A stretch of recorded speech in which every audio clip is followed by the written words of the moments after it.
rest assured this is not a techie session.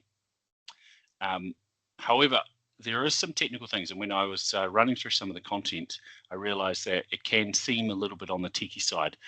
The challenge with third-party applications is it does require people like yourselves and your organization to somewhat get involved in the technical side with these tools, or have someone assist you with it. So you might have to go a bit further than you do with some of the other technologies that the likes of us are managing. So while there is some technical stuff, it might feel like about a third of the way through that we're getting into techie stuff, and I'll just rest assured I'll try, and it doesn't stay that way, and I'll try to explain as much as possible on that. And also we have obviously mentioned that MediMap and Manage My Health, we have mentioned those tools. This isn't about those systems. This isn't about what you should do if you have those systems or were part of the breach, but we are referring to them as examples because they are very topical, and because it has, I guess in some ways, made us consider what information we need to provide to customers and how we could potentially help. And in some ways, the terminology we're using around the types of breaches and that type of thing, which is still not the easiest to kind of clarify, I must say. So, but not meant to be a techie. The audience here is meant to be, I guess, our key contacts and the people in our organizations that are somewhat responsible for these systems and what you can do. Okay, we're going to start. Thank you, if I haven't said already, thank you for attending. So, sorry. Why is this important? Well, for one, the data is really important that are in these systems. Now, obviously, I've mentioned Manage My Health and MediMap. Those systems have health data, so it's about as top level as far as sensitivity. But all of your systems have some form of data. Every organization in here, particularly not-for-profits, but even commercial organizations, every organization has third-party systems that have sensitive data. You rely on it and you don't really control it. That doesn't mean you don't have some responsibility over it, and that can be feel a little bit unfair, but it is important to kind of know when you do responsibility. So the vendor, when an incident happens, as these Manage My Health and MediMap incidents showed, even if the breach is not via your organization and there's nothing you could have done to prevent it, it can impact you. And it can create confusion, and it can be somewhat of your responsibility, which is, I'm not going to spend a huge amount of time on that, but there is the fact that sometimes you can have a provider, they are 100% responsible for the incident, but it becomes your problem and your responsibility to communicate with your clients. It sucks, but that is a factor. And as mentioned, the issue is not necessarily internal. It can be, but often it is not internal. Your organization clients can be affected. So what's the reality for most organizations, most of those in here? You rely on many systems, mentioned that before, CRM, finance, communication, CMS, case management systems, as some organizations call them. These usually store key information, but they are owned by third-party vendors. Now, we are going to jump into examples of the breaches. So, and I'm moving at a decent clip because this is a 30-minute session. So, how do these systems that you rely on, that you don't own or operate, how do they get breached? So,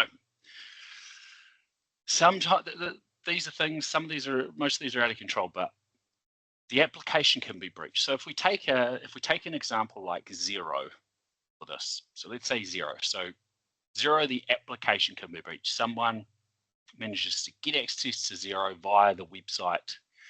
They access it via we would say a vulnerability. They're not necessarily guessing Conin's password or Rod, what's his name's password, the guy that founded it. They're not necessarily guessing a staff member's password. They are breaching the application. That is how a lot of big attacks occur, and is usually a result of gaps in the code or the security. So that is one way that the applications can be breached. The systems can be breached. A breach of the user within the provider's company. So that would be a valid credential breach is another term for it. But that would be if one of the Xero staff members, one of the Xero developers, one of the owners, their user account is breached, or their computer, and that leads to the I guess they've usually got more power, that leads to a breach in the system. As number 2. There's variations on all of these, so there's, number 2 could be number 22, but that is kind of in a simple way, that is another example. Third would be the breach of an upstream provider to Xero, to the application provider. So Xero's hosting at AWS, and AWS is breached. They breached their servers, or they breached their IT provider. It's not the IT team, fortunately or unfortunately, but a breach of a provider. Now, I'm thinking in that case, it's less of a human and more of a system, but it is possible for their providers to be breached. Next would be a breach of one of your users or your systems that are interacting with the application itself. And that is obviously fairly common in some cases. So if you think about Xero, that would be that one of, if it was us, that one of the IT team's staff members' credentials or gets breached, or either via valid, they use a valid credential or a brute force or some other way, but ultimately them getting access via us, which would mean it's contained to just our data, but ultimately that is still a breach. Then there are others. There's lots of others, but examples would be some sort of external to the system, a leak of data, maybe a spreadsheet, maybe a manila envelope full of information. Various things can occur offline that are usually a little bit more embarrassing, but can happen. A backup is probably closer to the upstream provider type situation, but if it's an external hard disk or a pen drive, that can be another example. And obviously, we're talking about security predominantly and privacy, but what has come up is there are other risks. If the system has a major outage or the organization fails.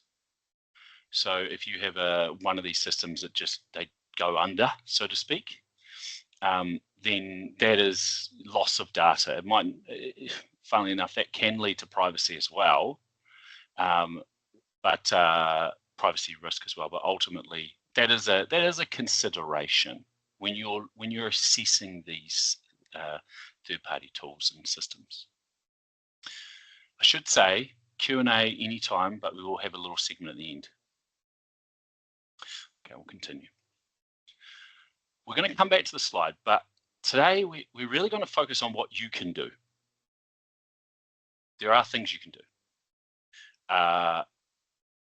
We will come back to the slide. We're going to touch on the recent incidents, Manage My Health and MediMap. So I'm not going to delve into these in a huge detail because we could literally spend 20 minutes or 15 minutes of the 30-minute session discussing, debating, and drilling into what happened with Manage My Health. The information is on the internet. It is out there. Happened in late December. Basically, it was valid credentials. So I talked to this about valid credentials. Ultimately, that is this. They breached a valid credential within the company or within someone that had access to the data, which can be third parties. Huge number of medical documents were exfiltrated. 6 to 7% of the users or patients in the system. Now, Manage My Health is interesting because it's spread across a large number of, medical practices and DHBs and all of that. So it was quite widespread, but 6 to 7%. So it is high. Obviously, it could have been a bit higher, but it is very high. And most importantly, though, it's very sensitive information. So when this is a system that doesn't have patient information, that the press coverage is significantly lower. It's still a privacy breach, but people are pretty concerned about their medical history being just out there, let alone being used against them, which is a concern. A ransom was issued, which ultimately is why this occurred. There is money in this stuff, and arguably the bigger the system, the more likely they are targeted. But there was money involved. 60,000, that's not bad, to be fair, but not bad as far as ransom go. But that was obviously the goal. And the outcome, I mean, there is a government review underway. A huge amount of confusion, though. Who is responsible? Who is responsible for the patients? Is it we all know it's Manage My Health, but was it government policy? I think what I would say is, who's responsible for notifying the patients? Is it the DHB? Is it Manage My Health? Is it the health practices that are using that tool? That is actually the question I'm interested in with this, and it's often not clear. If we go on to MediMap, similar thing. Now, they may be different because with these systems, you sometimes have people that don't work within the likes of Manage My Health that have access to all the data, but MediMap is a little bit different. It's probably closer to a CRM, but an administrator, we understand an admin credential, valid admin credential was breached, and patient data was modified, stolen. Now, the impact, the system was offline for multiple weeks, which is a huge impact to the companies that are using it. And we have some of them may be attending, but I think it lasted multiple weeks, sometimes a month, depending on who they were. But it was a privacy breach. And what was interesting was there was a patient safety issue because the data was changed, modified, and therefore there was a threat of incorrect medication. And there was also the threat of not having access to the system meant in some cases that people didn't have access to medication. But that is ultimately why it was shut down for so long. It was because there was concern that I guess doctors or whoever is providing medication to patients could be using the wrong information. Ongoing investigation is happening at the moment with this, and the system is generally back online, but it is an ongoing issue, and but there tends to be an expectation of some responsibility on the providers and their customers because they were entering the patient information. So if you were a subscriber to MediMap, you're generally entering the information. Manage My Health, it's a mixture. Now we'll go back to what we can do.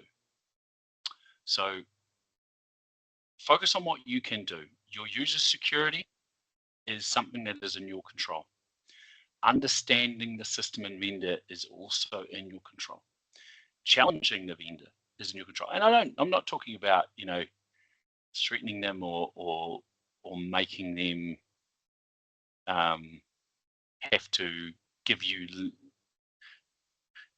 sort of detailed information necessarily, although that is often part of it. Is really trying to keep them accountable in some ways to your systems and your data in particular, and preparing for an incident.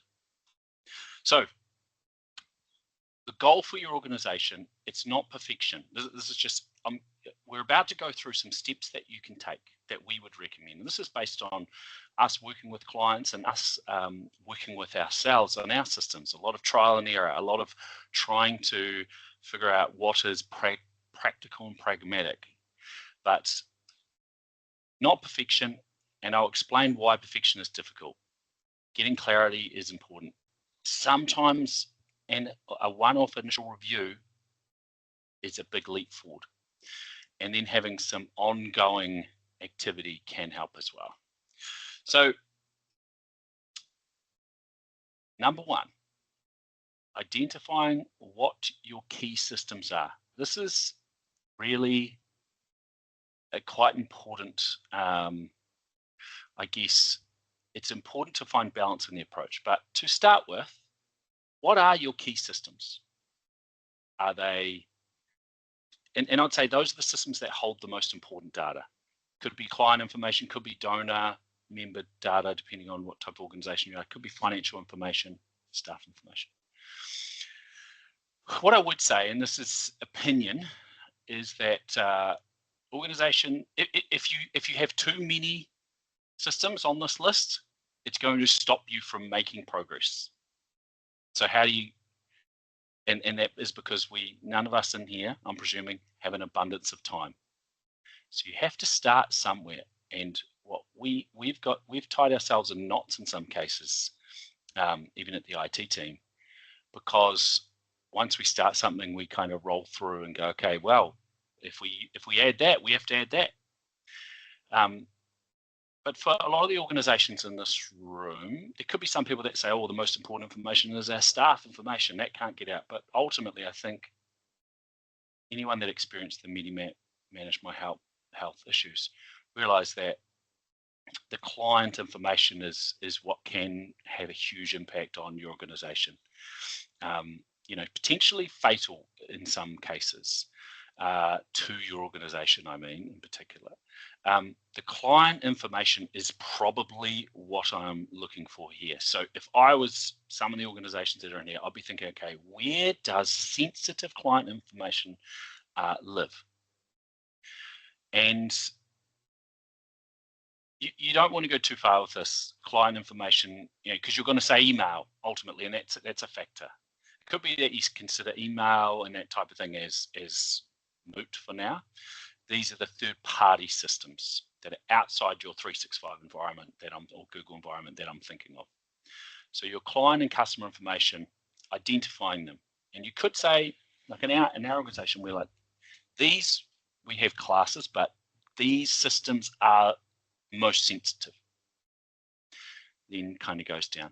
It could be that you start with the top 10, top 5 might be better, because you will have a huge number of systems. I think the IT team, when we start mapping it, we have 40, 50 plus systems technically. Some are very minor, some are very major. But if you're spending, before you start to work on number 1 and 2, if you're still trying to figure out what's going on with number 39 and 40, you're not going to get very far. So determine what's the systems that hold the most important data. Probably this. So if you're a medical practice, it would be anything that has patient information. That's where you start. But it's very easy to ignore systems that might not be the main system. So a lot of times we find people, when these breaches happen, they go, oh, the system, we only used it for 5% of our clients, or it was used for just a small segment of our organization, so it didn't get as much airtime, but it had sensitive data. You've got to be very mindful of that. But you can go very deep. So stick with the key ones, because you're going to have to do a bit of work on them. So don't be tempted to try and map everything. That's my opinion. Continuing.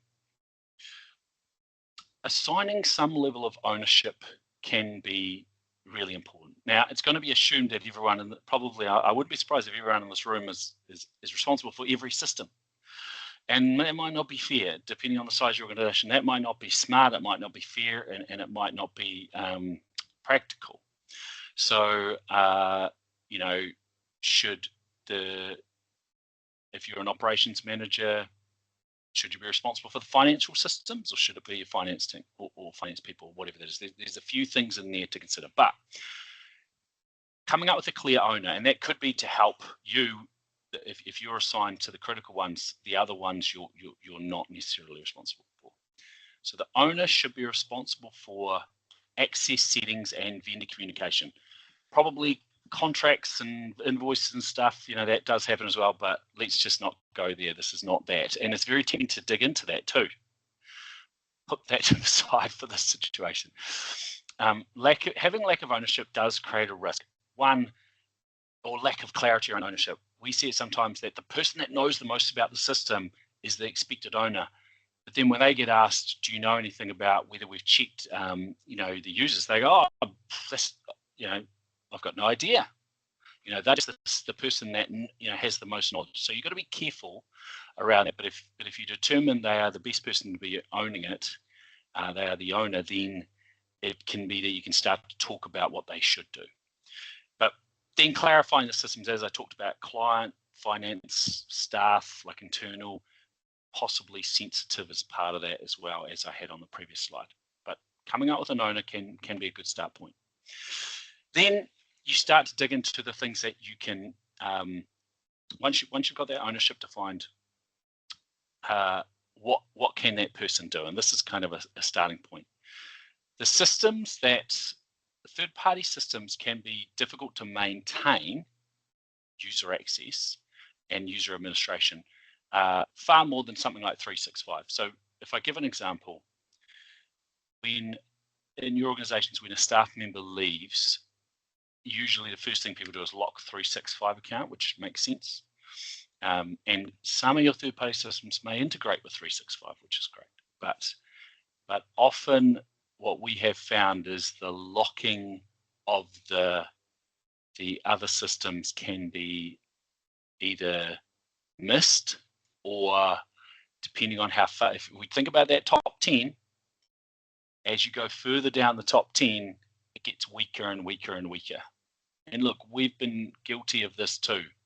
We put the huge amount of rigor around some systems, but as soon as it got to a certain point, we were like, oh, we've got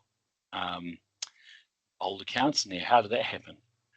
The reality is, if you've got 60 systems or 50 or 40, or depending on your size, and you have a staff member depart, it can be a huge amount of effort to go through each of them and remove the users. To be honest, it can be too much. So determining what those key systems are can help make it manageable. But it's very common to have former staff still having access. The other thing is, sometimes you have systems that have a generic account or some sort of shared password, and that staff member leaves and they still have the shared password. Look, we're not talking about the staff member leaving and then going down some dark elevator and selling the password to someone. It's more likely that they have it in a password manager or a web browser vault that they don't even know about, and something happens to it.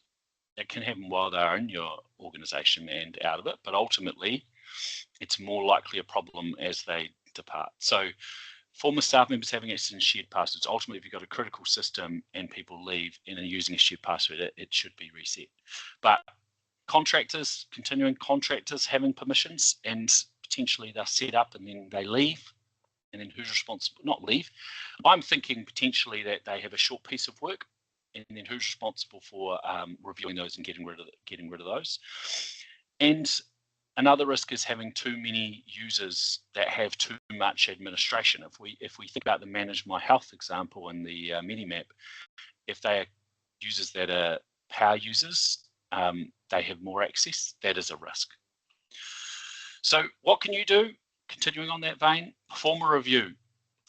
Once you've got the owner, get them to do a sharp review. Get rid of any accounts. Get rid of, are there any administrators that don't need to be administrators? If you've got 6 administrators, if the CEO is an administrator, just because they're the CEO, should they be? Those are things that can be done. And then ensuring users only have what they need, which is ultimately similar to the above. But you could consider a review annually as a possible way to do it. Now, I'm probably not thinking of your biggest thing, because I'm imagining that most of the users attending this with their most critical system, they probably are quite mindful of it when users depart. But it's perhaps the next couple down, or someone else is responsible for it, and you in this room are not sure if they are actually administering that to the level that may be necessary. Now, the next step is improving the protection, the stuff that you can influence. So what a lot of these systems do is they have the features available, but it's up to you to enable them. So when we've done reviews with customers, we've kind of been surprised, I guess you could say, where some of the systems didn't have kind of important things enabled, like multi-factor authentication, for example, or password resetting or anything like that. And they are really critical systems that they knew. And so it was just, it didn't happen automatically. And so, and they probably hoped that the system would have a level of expectation on it, that the provider would take care of that. But often they'll make it available, but not enforce it.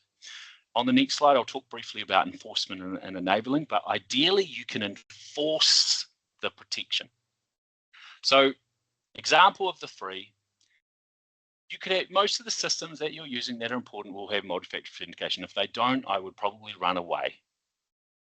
Multi-factor authentication could be authenticating with your phone, a passcode, or some sort of specific device. But multi-factor authentication, if you have sensitive data and you don't have multi-factor authentication, you are walking a bit of a tightrope there.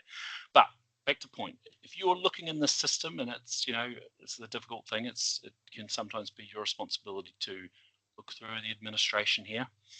It may be that MFA can be enabled per user, or the users have to do something when they set it up. So it's there, but only if they configure it or you specifically set it up when you set up the user. So that's one option. So technically it's got MFA, but it may not be enabled for everyone. You may be able to select it like tick box or something like that. You may be able to deploy it. You may be able to deploy it in bulk. But ideally you can enforce it. And they may use different terminology. It might be mandatory or requirement or something. But it means that it won't work without it. And that is ideal because then you don't have to check it. Because you can imagine if you can enable as an option, then does that mean every month or 6 months or 9 months you've got to go in and see who's ticked? So, but ultimately, that is something you can usually do. But there's more to it than just MFA. Check what can be enforced. Strong, unique passwords. If they're very basic passwords and they don't, that they're weak, it's a risk. Password or account expiry.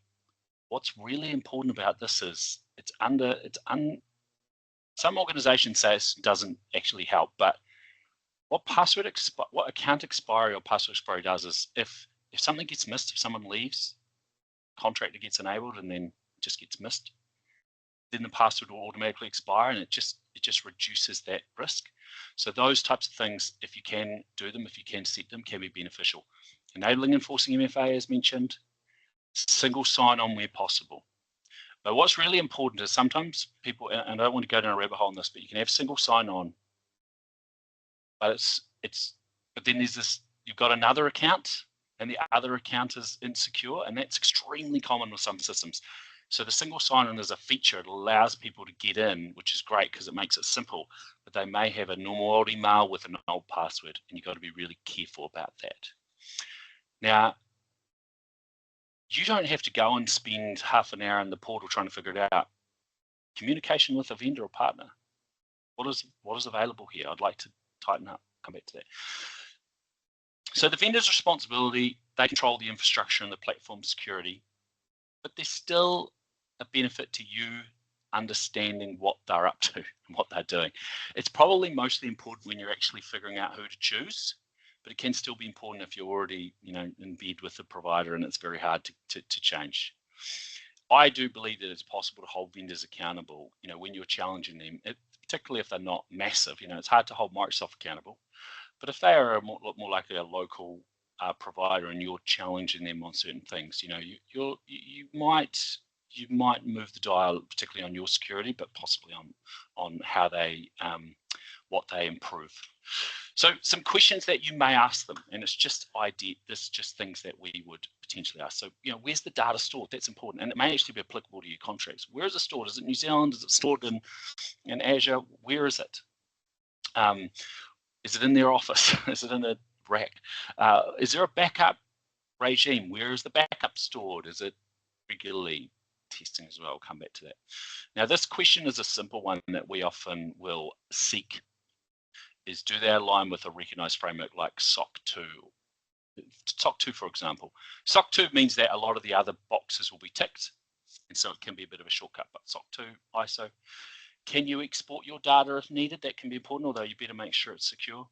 What security testing or backup testing is conducted, like external potentially or internal? And most importantly, whatever you're asking them, what can they provide you to back that up? Like, what are they willing to? Are they able to give you some sort of report on a review they've had done, or the framework, or something that shows It's not just something in the frequently asked questions. What can they provide you to back it up? You might not be just doing something for you might be doing something for the good of all. So just summarizing some common security config that you could look for: MFA and enforcement single sign-on. I did mention there's a bit of a risk with single sign-on. Activity logging can be quite good. Do they log access?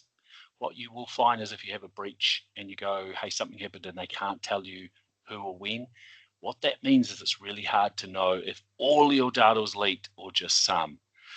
Role-based access controls, which is like having sort of limited users and standard users and administrators and that type of thing, and password expiry. Just summarizing what can you do. So review the systems, enable available protections. Improvements are sometimes can be made without necessarily changing anything. But a question you could ask, this is something I would say, is ask the vendor.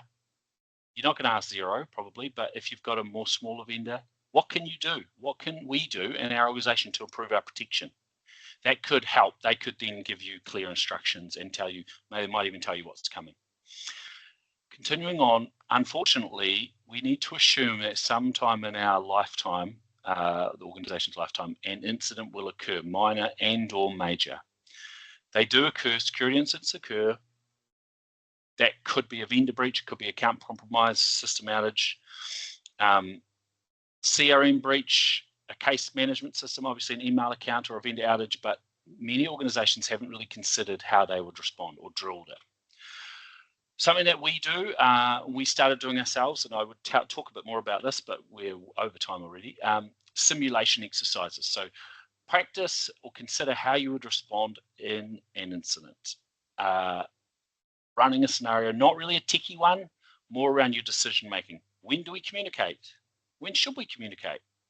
And that can be a when you have to, or when what's responsible. It could be a different, could be a difficult decision. What tools do we need to communicate? How do we know? I guess what information do we need to get from the vendor? Do we engage our cyber insurance? Do we engage our lawyer, privacy commissioner? There are a whole lot of things that do come up, but it is using a simulation exercise can help you prepare. And then incident response planning, which is in a way the simulation could be testing the incident response planning, but we don't necessarily think it's a good idea to spend months and months and months building an incident response plan and then test it, because usually they're not really fit for purpose. But defining the roles, establish communication and escalation. When do you need external support? Do you have their numbers and contact information available? And there's a lot in there with this. I mean, ours, just to give you an idea, the ITTM's incident response plan is something like, I think the last time we checked it was about 57 pages. I can tell you that when an incident happens, pulling out a 57-page document and reading it is just not going to happen. It's a reference, but we should understand it before an incident. It can help with some key points, or it's the manual that you use to train yourself on. So how does the MediMap and Manage My Health relate to what we've talked about? Because medical information is involved, as I said earlier, the risk is about as high as you get. A hairdresser doesn't really have this information. So if they have a breach, it's generally payment info and that type of thing. It's not, or just email addresses, but with medical, it's pretty serious. It's important to share, there's a huge amount of confusion over who's responsible for the data. In that sector, it's more so than others. Is it a DHB thing? Is it MediMap or Manage My Health? So what I understand is that Manage My Health, if you were a provider using that, the responsibility wasn't necessarily with the medical practice, whereas with MediMap, we understand it was with the, as in because you were entering the data, it was more likely to be with the provider. Look, this is still ongoing, so this is just us kind of understanding what we've learned, and it's not clear, but anyway. Key things in here, continuing, the lack of access. What happens if your system is offline for a long period? So MediMap was bad but there are other systems that could have a greater impact, and understanding what you would do in that situation can be really important. Then communication with clients and patients, whether it was your data, your responsibility or not, how should it be done and how quickly? That can be a huge difficult thing. I can tell you the most common thing that happens is, on paper, a breach occurs, you get everyone together and you tell everyone about what's happened. But how it always happens is, what happened? We don't know. We're waiting to hear from MediMap, Manage My Health, whoever. We're waiting to hear, the IT team, we're waiting to hear. Okay, we can't communicate until we know something. So we're waiting. Maybe it'll be an hour, maybe it'll be a day. This is a huge thing. And then you get some communication from the provider, which is usually limited, and they say, there is an incident. We will communicate with you in time. Please don't do X, Y, Z. And so, okay, what are we communicating to our clients' patients? We don't know, because we haven't got the information. This is extremely common. So you might need to consider, how do you communicate when you don't know, when you don't have the information at hand about what you should say? And I can tell you, on paper, it's really simple. But when you're actually sitting down and discussing what you're saying, it's extremely hard, because you also worry about inflaming the situation, maybe putting pressure on your staff, maybe encouraging people to call in, giving more or too much or too little information. You know, there's a lot of challenges that occur that I expect some of the organizations that were involved with these breaches could maybe relate to. And you don't really, until you go through these, it's quite difficult to sort of be prepared for it in the future. What I would say is the people that were involved in this, they'll be a hell of a lot more prepared for the next one. So what can we do? I may have said at the outset, the interesting thing here is we generally are somewhat away from the systems. So while single sign-on creates a little bit of a weird overlap, we ultimately don't usually, not usually involved for managing third-party systems, but we do we want to help, and that's the challenge. Some organizations would say, why you get sticking your beak into this? And others will welcome it. And we're always sort of considering how we get involved. But all of the stuff I've talked about before, this user access, what can you do, strengthening, it is what you could technically do it yourself. If you would like assistance with it, whether it's due to availability, lack of time, or confidence or anything like that, we can assist. It could be a one-off thing or something ongoing. I would say it's good to start, though. I think the ongoing thing can often create a huge amount of work, because you're thinking, am I doing this every year? But ultimately, the first one is going to be a real Kickstarter for pushing forward where the risk is and what you need to do. As I mentioned earlier, security incident simulation or drills are really valuable. They shake some trees and get you as an organization ready for how you respond to this. And look, if you have an issue during an incident and you need assistance, it can be something we can assist with. So that could be just something to keep in mind. Key takeaways: know the systems, get in there and review the access. I would say that's the biggest risk. Try and strengthen what you can control. Understanding the provider, understanding their limitations is really important. You may end up being frustrated, but at least you understand it. Put some reviews and checks in place. Something I would say at least annually, just an annual sweep of your key systems. It's not enough. It's not all you need to do. But because we see so often that there isn't anything, it's good to do. And I think the other thing is, it's quite often something that very diligent people do, but it's something that they'll put off. So because they'll always need to do it, they'll probably try and do it monthly or something, or every quarter or whatever.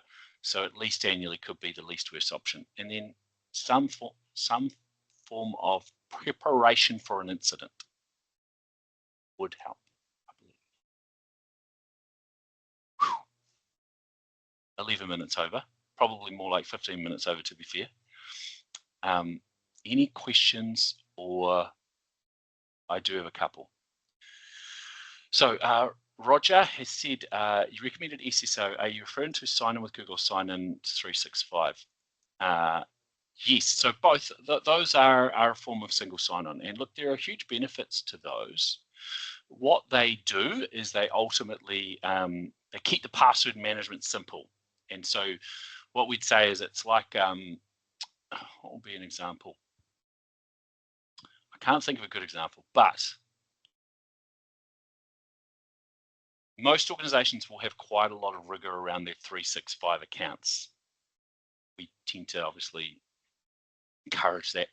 So 365 is usually pretty secure. So if you can use 365 to log into key systems, you don't have to put as much security into that. So this your 365 account. If that's Fort Knox, using that is great. It doesn't actually increase the exposure, just to be clear. However, well, technically it does, but it generally doesn't because you put a lot of energy into it. One often looked over thing is the way that some organizations have SSO set up is it's just another way to log in. So there will be a separate account that sometimes is just, it's kind of like something, and this is what do we do about, what does the IT team do about this? I don't know. Often if you enable SSO on some systems, the other account is still there and it's actually then more likely to be neglected because we've got SSO. And so you could have an old, and we've seen breaches with this, you could have everyone's basic account, maybe there's expiry on it, but if not, this basic account that you never sign in with and therefore never reset.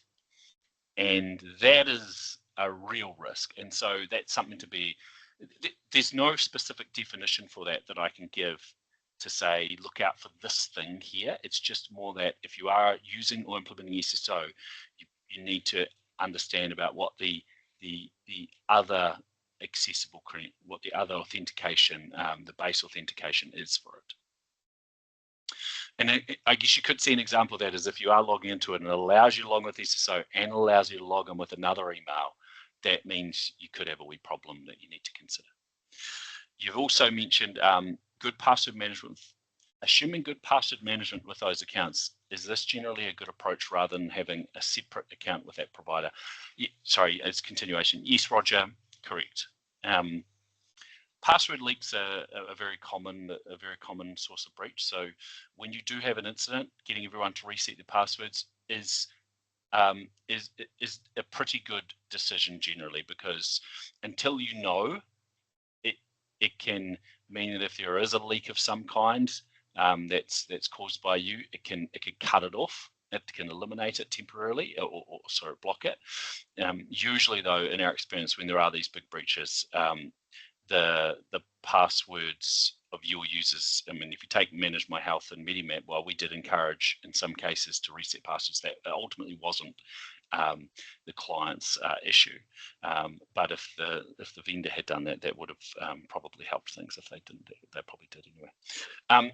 And Alika has asked if the slides will be sent out. Yes, we will send them out. So if I'm gonna, because we're wrapping, anyone send in any other questions? Key things to yourselves is, in an ideal world, you would have a list of all your applications, every system you authenticate with.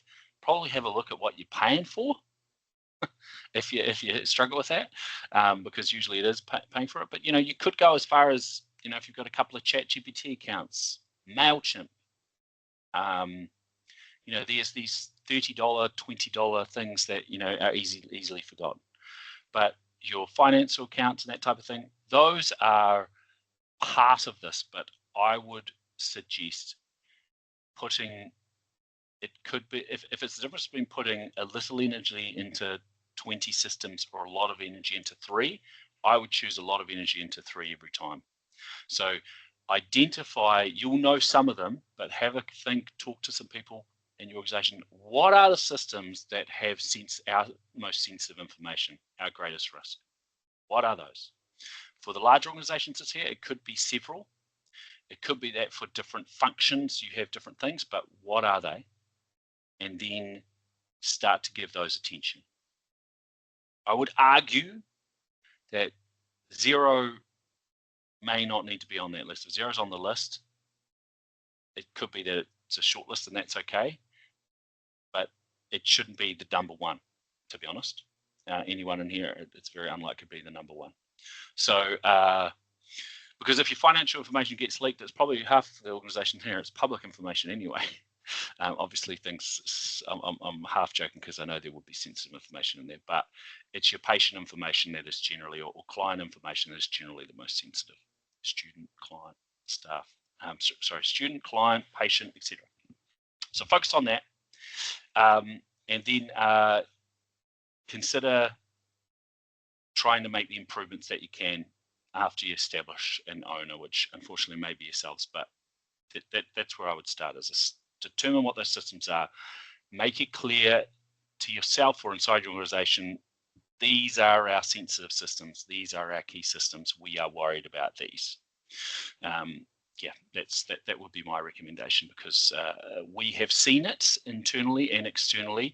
You can go really far and you start to decide, okay, what's a way that we can deal with all of these, and then you kind of get stuck. Okay, thank you, team. If there's no other questions, we'll leave it to it. Any questions anyone wants to send us, want to send it to myself or the CSM, please do so.